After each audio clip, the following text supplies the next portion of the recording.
dito bumili ulit tayo ng spark plug. Lagi akong napupundihan ng spark plug. So binili ko yung genuine muna sa Honda.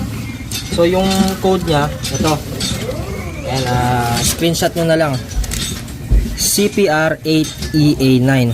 So yung iba kasi CPR9EA9. So dalawa kasing klase ng spark plug eh. Yung CPR8E9, yun yung maganda sa panahon natin kasi mainit. Tapos yung CPR9EA9, yun yung sa mga cold weather. So bale ito laging napupundi yung spark plug natin, kaya dalawa na yung binili ko. So dito sa dalawang spark plug, and bawal kasi natin ipakita yung pinaka-resibo, makakuan tayo sa YouTube. Ayan, dalawa na to, pakita mo. 2 pieces na yan, 237 pesos ang isa. So bali 474 ang dalawa. So kaya dalawa yung binili ko para extra na natin yung isa in case na mapundihan tayo ng spark plug. Naka 5 spark plug na ako, laging napupunti. Una yung NGK na iridium, tapos UMA, tapos yung eraser, pundi din. Tapos yung NGK ulit, NGK. Ayan. Kaya ito, pang 6 na spark plug na natin to. Yung nagiging cost kasi nito, masyadong rich yung mixture. So, overgas. So, yun ang nagiging cost niya, kaya napupundi. Ito, may mga iba't ibang klase ng cost ng pagkapundi ng spark plug. Kaya nga nung sinabi ko kanina, yung una, yung sa sobrang rich ng fuel. Ayan, pag sobrang lakas nun, hindi kinakaya nung spark plug, nalulunod siya. Then yung iba pa dito, barado yung air filter, palyado yung sensor or sa mga karburador. So kailangan ito nyo ng maayos, palit kayo ng injector. Dito naman sa mga FI, mga yon, katulad ng sabi ko, fuel injector, tapos pagre-remap. So ayusin nila yan. And then pag sa carb naman, sira yung choke. So nababalutan ng carbon yung spark ng plug, kaya yun din yung nagiging cause. And then meron naman mahina yung spark, tapos madaling namamatay at napupundi. Yung iba naman lean yung mixture ng fuel and air. So yung nagiging isang cause pa nito, tawag dito, mahina yung battery, sira yung regulator or rectifier, mahina siya mag-charge, tsaka meron pang mga loose connection. Tapos meron pa rito yung maling haba na code. Yung iba sobrang haba, nilalagyan nila pang Aerox. So dapat yung saktong haba lang din, kasi pwedeng ma-damage yung piston nyo doon pag sobrang haba nung dito. Yung iba kasi mahaba na yung may mga long tip. Tapos yung iba pa, masyadong mainit yung plug, and then yung iba naman masyadong malamig. Tapos hindi siya recommended dun sa makina, kaya dapat sundin ninyo yung code dito. Pwede naman yan, may mga aftermarket naman, same code na lang yung bilhin ninyo. So kung pang click lang ang ilalagay ninyo, huwag kayong maglalagay ng pang Aerox, so madadamage yung makina ninyo doon, pwede pang sumabog. Yung isa pang cause mga kalpa, kulang sa langis. So yung iba nag-overheat, and kulang sa langis, barado yung radiator, hindi niya tawag dito, mapalamig yung makina. So sa sobrang init, nadadamay pati yung spark plug. Tapos natutusta yung spark plug pag may ng klase, nasisira yung banda dito. Itong puting to, yan yung napupundi. Tapos kapag mataas yung RPM, syempre mainit, and napupundi itong kulay puti na ito.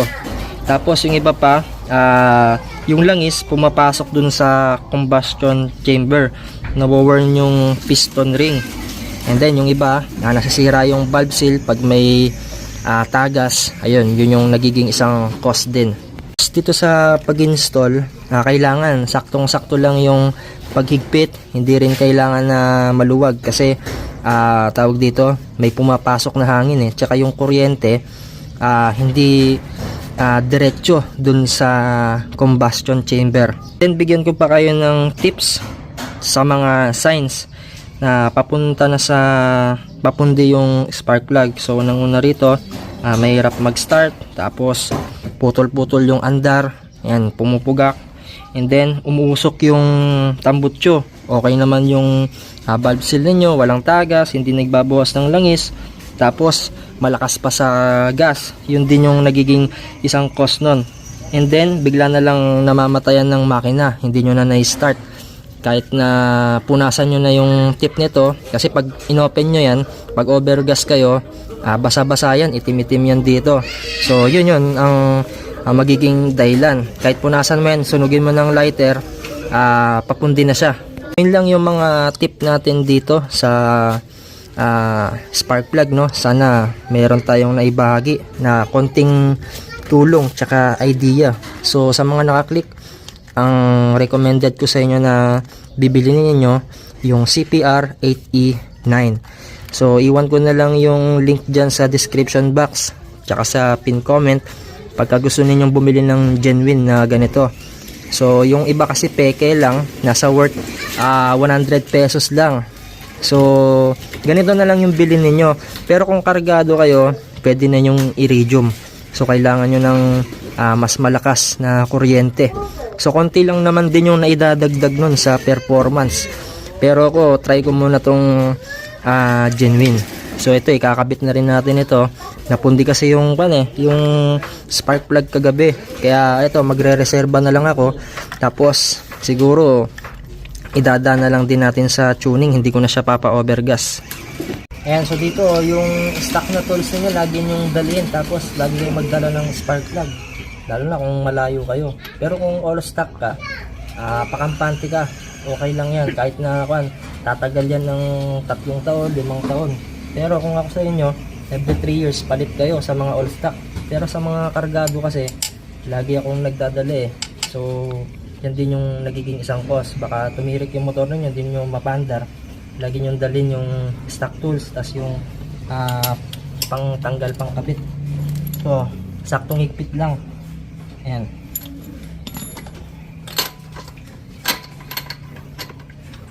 Tapos dito pala naka-condrain kasi tayo, Paito. Ayan, pakita mo yung natin, terawatt. So ito yung ignition coil natin. So sampak na natin.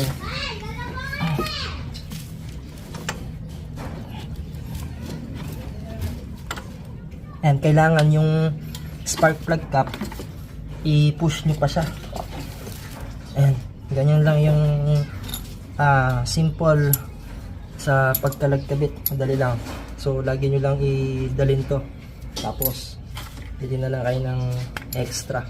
Magbibigay ako ng isang halimbawa. Kapag susukatin nyo yung spark plug, ilagay nyo sa sentro, dito sa may pinaka-nut. Ayan. So iganyan ninyo, sukatin ninyo yung size stock. Ayan. So ito yung sa baba, ito yung stock size ng B3. So nakita ninyo yung difference. Ayan. Parang maliit o maiksi.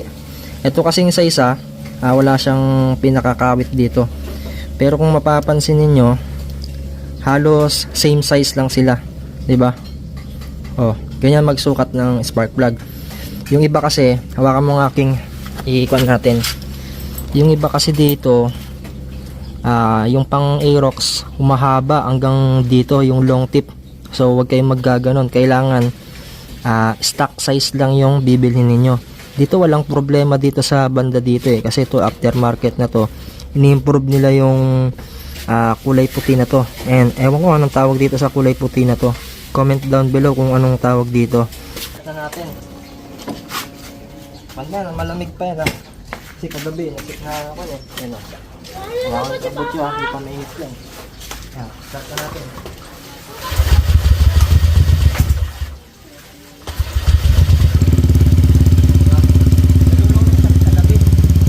Kaya hard starting siya. Ngayon, pagka uminit na yan, tatanggalin ko yung stock na binili natin, yung bago. Kakabit natin yung pundi. Tignan niyo yung magiging resulta mamaya. Okay, nabit natin yung dating spark plug, yung isa pa. Ito, paiba-iba yung idle niya. Tignan niyo. Papundid na to. Kaso, dapat yan stable sa 1.5 eh. Oh, tumataas, di ba? 2.4, 2.2, tapos biglang babagsak. Di ba kanina 1.4, 1.5, ngayon no, 1.6, 1.7 siya, iba-iba. So yan yung indication din ng papundi na yung spark plug. Oh, parang nalulunod, di ba? Oh, dapat hindi ganyan yung tulog niya eh. Sige, pakita mo sa tambot yun.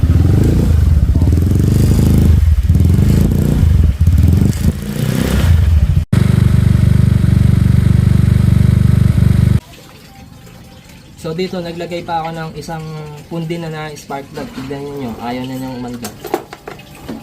Diyan na papunta yung kanina. Oh, di ba? Ito yung pundi na. So ito, titirik kayo sa taas ng bundok pag hindi kayo nagdala ng pangkalag tsaka extra spark plug. Kahit ano yung check ninyo, walang tagas, walang tawag dito, okay lahat. Kompleto yung langis, hindi nagbabawas. So, yan yung cost. Ayun o, ayaw mo start, diba? So, pag ganyan, huwag nyo nang pilitin kasi malulobat yung battery ninyo. So, hindi lang kayo makakalis. Bili na lang kayo or dala na lang kayo ng extra spark plug. Ngayon, dahil dyan, kakabit na natin yung bago. Okay. So, dito ikakabit na ulit natin yung bagong spark plug natin. So, goods na to. Konting tono-tono na lang siguro para hindi laging napupundi yung spark plug natin. Ayan. Nakabit ko na ulit yung bagong spark plug. Tignan niyo, hindi ko i-rev. Diba? One push start. Saan yung nagiging cost din ng pagkapundi ng spark plug? Ito. Nag-iitim-itim na yung sa loob, yung sa swako. Kaya kailangan palitan nyo rin yung ganitin ninyo. Paputol-putol din kasi yung kuryente eh. Kaya yun din yung minsan na nagiging cost. Check nyo lagi ito. Ito iniram natin yung sa pinsan natin. Ito, kakalabas lang sa kasa nito. So tignan niyo yung sa kanya, ang linis oh. Yung sa atin, dumi diba? Oh. Ayan. So pagka tiniray ninyong palitan ng bagong ganito, dire-diretso na yung kuryente niya. And dapat gold yung kulay nito. Hindi ganito Pag ganito palitin na. So dapat pang FI rin yung bibili ninyo. Hanggang doon na lang yung video natin. So ulitin ko, pagka gusto ninyong bumili ng genuine na spark plug ng Honda Click, ayan, iwan ko yung link dyan sa baba sa pin comment at dyan sa description box. So yun lang mga kalpa, huwag nyo sana kakalimutan na mag-subscribe sa channel natin. And thanks for watching.